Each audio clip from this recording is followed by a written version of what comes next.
கேள்வி சார். அதாவது அண்ணாமலை வந்து இப்போ ஏற்கனவே நம்ம ஒரு முடிவு எடுத்துனோம். அது பாரதிய ஜனதா கட்சியோட கூட்டணி இல்லைன்னு சொல்றது ஏற்கனவே எடப்பாடியார் ஒரு ஸ்டாண்ட் எடுத்து ரெண்டு கருத்து முன்வைக்கிறார். அதிமுக பொதுக்குழுவில் அதிமுக வளர்ச்சியை பற்றி தானே நீங்கள் பேசணும், எங்களை பற்றி ஏன் பேசுறீங்கன்னு சொல்லி ஒரு கேள்வி கேட்குறாரு. ஒன்று. ரெண்டாவது, கூட்டணி என்பது தேர்தல் நேரத்தில் முடிவு செய்யக்கூடியது, வந்தாலும் வரலாம்ன்ற மாதிரி சொல்லி இதை பற்றி என்ன? இந்த அனைத்து இந்திய அண்ணா திராவிட முன்னேற்ற கழக செயற்குழு பொதுக்குழு என்பது அதனுடைய தீர்மானங்களை நீங்கள் பார்த்தீர்களானால் 16 முத்தான தீர்மானங்கள் நாட்டு நடப்புகளை எடுத்து சொல்லி மக்களுக்கு ஆற்ற வேண்டிய சேவைகளை அவர்களுக்கு நாம் எப்படி பணியாற்ற வேண்டும், எப்படி பாதுகாப்பு அரணாக இருக்க வேண்டும், உரிமைகளை எப்படி பாதுகாக்க வேண்டும், இதையெல்லாம் நம்ம அதில் சொல்லியிருக்கிறோம். செய்ய தவறியதை சுட்டிக்காட்டியிருக்கிறோம், செய்ய வேண்டியதை சொல்லியிருக்கிறோம். பறிக்கப்படுகிற உரிமைகளை பாதுகாக்க வேண்டும் என்பதையும் புரட்சி தமிழர் எடப்பாடியார் சொல்லியிருக்கிறார்கள். ஆகவே இதையெல்லாம் நாட்டு மக்களுக்கு தெரிந்த ஒன்றுதான், இது தெரியாத ஒன்று அல்ல, தெரிந்த ஒன்று. செய்ய தவறியதை அவர்கள் செய்ய வேண்டும் என்கிற அந்த நிலையை சுட்டிக்காட்டப்பட்டிருக்கிறது.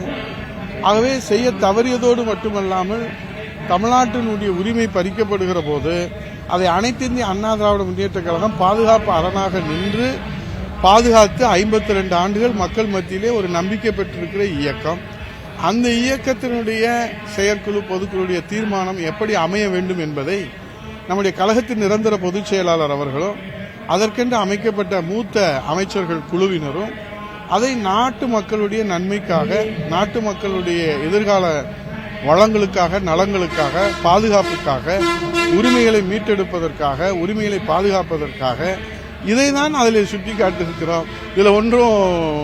இது ஒன்றும் காலங்காலமாக நிறைவேற்றப்படுகிற தீர்மானங்கள், மக்கள் பாதுகாக்கிற தீர்மானங்கள். அவருக்கு வேண்டுமானால் அது புதிதாக தெரியலாம், சொன்னவர்கள் புதிதாக பார்ப்பவர்களுக்கு அது புதிதாக தெரியலாமே தவிர, ஒவ்வொரு ஆண்டும் நீங்கள் கடந்த காலத்துடைய தீர்மானங்களை எடுத்து பார்த்தீர்களாலும் ஒவ்வொரு ஆண்டும் நிறைவேற்றப்படுகிற தீர்மானம் மக்கள் நலன் சார்ந்து, அதான் மாண்புமிகு எதிர்க்கட்சி தலைவர் சட்டமன்றத்திலே சொன்னார், தமிழ்நாட்டு உரிமை பாதிக்கப்படும் என்று சொன்னால், தமிழ்நாட்டு மக்கள் பாதிக்கப்படுவார் என்று சொன்னால் உயிரை பணயம் வைத்து அனைத்து இந்திய அண்ணா திராவிட முன்னேற்ற கழகம் போராடும், நாங்கள் போராடுவோம் என்பதை சட்டமன்றத்திலே பதிவு செய்திருக்கிறார். ஆகவே அவருக்கு வேண்டுமானால் இது புதிதாக இருக்கலாம். அதாவது தூக்கத்திலிருந்து எடப்பாடியார் அவர்கள் விழித்தெழ வேண்டும். டிஆர்பி ராஜா மதுரையில் பேட்டி கொடுத்திருக்காரு. இல்ல, அவரு தம்பி புதுசா அமைச்சரா பொறுப்பேற்றிருக்கிறாரு. அந்த பதவியை தக்க வைக்கணுன்றதுக்காக அவர் ஏதாவது ஒரு தன்னுடைய இருப்பை காட்டுவதற்காக எதையாவது சொல்லியிருப்பாரு. தம்பி சின்ன தம்பி, அந்த தம்பி பேசுவதற்கெல்லாம் நம்ம செவிசாய்க்க வேண்டியதில்லை. யார் தூங்கி வலியுதா, திமுக அரசா அல்லது எதிர்கட்சியா அல்லது யார் தலைவர்கள் தூங்கி வலிகிறார்கள் என்பது நாட்டு மக்களுக்கு நன்றாக தெரியும். இன்றைக்கு தமிழ்நாட்டினுடைய உரிமைக்காக இன்றைக்கு முல்லை பெரியார் உரிமை சட்டசபையில் எழுப்பினார்கள். 2 நாட்கள் கொடுக்கப்பட்ட அந்த நாட்களிலே மதுரை மேலூர் இங்கே அருமை சகோதரர் பேரவை மாவட்ட செயலாளர் தமிழரசன் முன்னாள் சட்டமன்ற உறுப்பினர் இருக்கிறார். டங்ஷன் பிரச்சனைக்கு 10 மாதங்கள் பிப்ரவரியிலே விடப்பட்டதற்கு நவம்பர் வரை ஏன் மௌனம் காத்தீர்கள்? இதுவரை முதலமைச்சர் முத்துவேல் கருணாநிதி ஸ்டாலினும் பதில் சொல்லவில்லை, எந்த அமைச்சரும் அதற்கு பதில் சொல்லவில்லை. வாழைப்பழ கதையாகத்தான் வளவலா கொலகொலா என்று பதில் சொல்கிறார்களே தவிர, ஒரு கடிதம் எழுதுவதற்கே முதலமைச்சருக்கு 10 மாதம் தேவைப்படுகிறது. அவர்கள் பிப்ரவரி மாதம் உறுதி செய்யப்பட்ட போதே முதலமைச்சர் முத்துவேல் கருணாநிதி ஸ்டாலின் கடிதம் எழுதியிருந்தால் அவர்கள் தூங்கவில்லை என்று நாம் நினைக்கலாம்.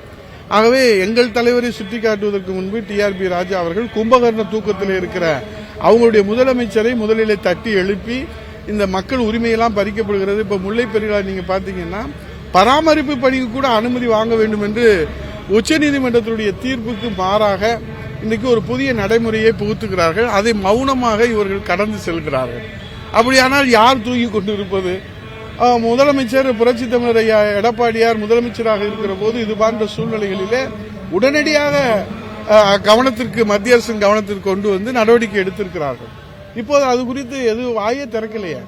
சட்டசபையில முதலமைச்சரை பார்த்து எதிர்க்கட்சி தலைவர் புரட்சி தமிழர் எடப்பாடியார் கேட்ட கேள்விக்கு முல்லை பெரியாராக இருக்கட்டும், டங்ஷன் பிரச்சனையாக இருக்கட்டும், சட்ட ஒழுங்கு சீரழிவாக இருக்கட்டும், மழை வெள்ளமாக இருக்கட்டும், எதுக்குமே பதில் இல்லை சட்டசபையில். சமூக வலைதளத்துல அவதூறு பரப்புவது குறித்து கேட்ட கேள்விக்கு குச்சை எடுத்தா நாங்களும் குச்சை எடுப்போம் அப்படிங்கிறாரு. சமூக வலைதளங்கள்ல அவதூறு பரப்புவது குறித்த கேள்விக்கு நீங்க குச்சை எடுத்தா எதிரணியினர் குச்சை எடுத்தா நாங்களும் குச்சை எடுப்போம் அப்படின்னு பதில் சொல்லி அவர் குச்சி எடுத்தா நாங்க கம்பு எடுப்போம். நேற்று டிடிவி தினகரன் பத்திரிகையாளர் சொல்ற ஒரு இல்ல சில நீங்க அது மட்டும் வெற்றி யாகத்துல நீங்க எடப்பாடி பழனிசாமி இல்லாத அதிமுக வந்து பாஜக வரும் அவர் சொல்றாரு.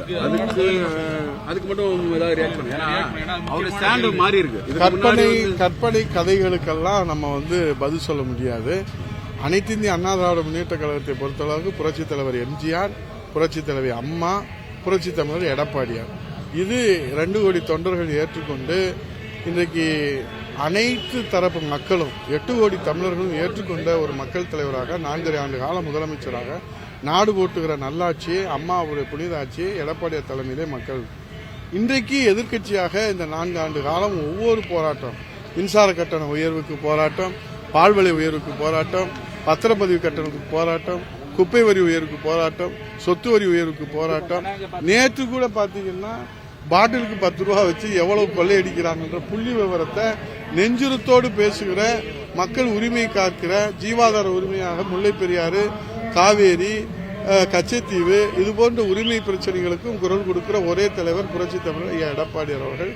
ஆகவே இதிலே அவர்கள் இன்றைக்கு கற்பனை கதைகளை கட்டவிழ்த்துவிட்டு தங்களுடைய அடையாளங்களை உறுதிப்படுத்திக் கொள்வதற்காக, தங்கள் இருப்பிடத்தை உறுதிப்படுத்திக் கொள்வதற்காக பேசுவதற்கெல்லாம் அண்ணா திராவிட முன்னேற்ற கழகத்தின் தொண்டர்கள் பதில் சொல்ல வேண்டிய அவசியம் இல்லை, முக்கியத்துவம் தர வேண்டியது.